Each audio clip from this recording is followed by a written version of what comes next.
Hello दोस्तों, welcome to संघर्ष class. आप कैसे हो? आप सभी आई होप सभी अच्छे होंगे। आज हम लोग आल गवर्नमेंट जॉब का आल मतलब गवर्नमेंट एग्जाम है, उसका एक इम्पोर्टेंट टॉपिक जिसका नाम है आय व्यय और बचत। उनका जो क्वेश्चन आता है जिसमें बहुत घुमाने वाला क्वेश्चन आता है, तो उसको ना कैसे टाइप का आप शॉर्ट फॉर्म में उसको सॉल्व कर पाओगे, ऐसे टाइप का आज हम लोग ट्रिक बता रहे हैं। देखिए, जैसे कि आय व्यय और बचत है ना, तीन है। क्या क्या होता है? आय आएगा, पैसा आएगा, तो हम लोग उसको व्यय करेंगे मतलब खर्चा करेंगे, और कुछ को बचाएंगे सेविंग करेंगे, है ना।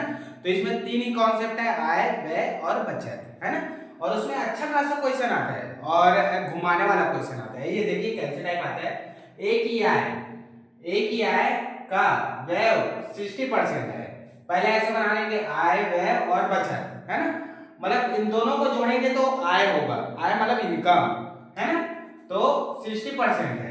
इसकी आय का कितना परसेंट है? 60% है, मतलब 60 लिख दो सीधा, है ना। 60 अगर कुछ नहीं दिया रहेगा, डाटा वगैरह नहीं दिया दे रहेगा, तो डायरेक्ट हम लोग 60 ले सकते हैं, है ना। तो बचा कितना? 40, और 40 बचा ना, तो 100 इसका इनकम हो जाएगा, मतलब आय हो जाएगा, ठीक है। एक ही आय में 20% की वृद्धि करते हैं। अब इसकी जो आय है उसमें 20% की वृद्धि करेंगे, तो 100 का 20% कितना हो जाएगा? 120।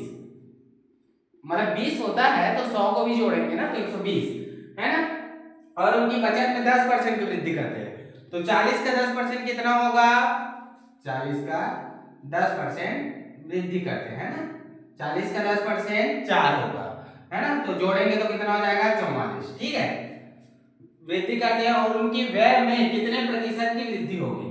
मतलब देखो, ये पहले इतना था, उनका आय 100 रुपया, और 60 रुपया का वो खर्चा करता था और 40 रुपया बचाता था, ठीक है।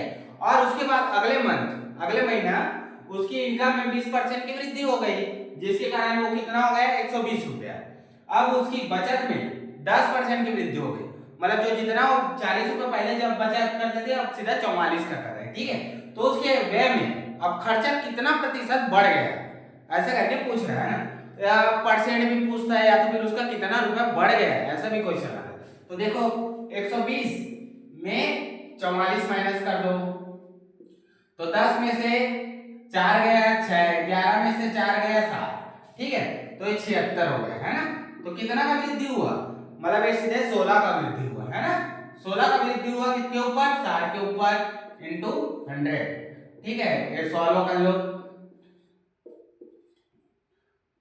5 6 30, 5 का 5 3 8 बटे 3, इतने परसेंट का वृद्धि हुआ। और कट वट कर सकते हैं, तो मतलब वृद्धि में अगर पैसा में पूछेगा तो 16 रुपए का वृद्धि हुआ, और परसेंट में पूछेगा तो 80/3% का वृद्धि हुआ।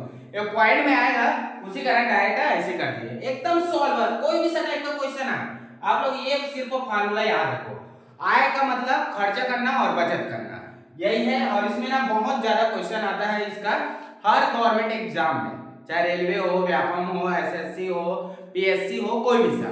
और ऐसी अच्छे अच्छे जो शॉर्ट वीडियो है, जो अपना मैथमेटिक्स का, रीजनिंग का, ये सब चीज का हम लोग करा रहे हैं, तो आप लोग हमारे इस संघर्ष क्लास को सब्सक्राइब करें और अपने दोस्तों के पास भी शेयर करें। धन्यवाद।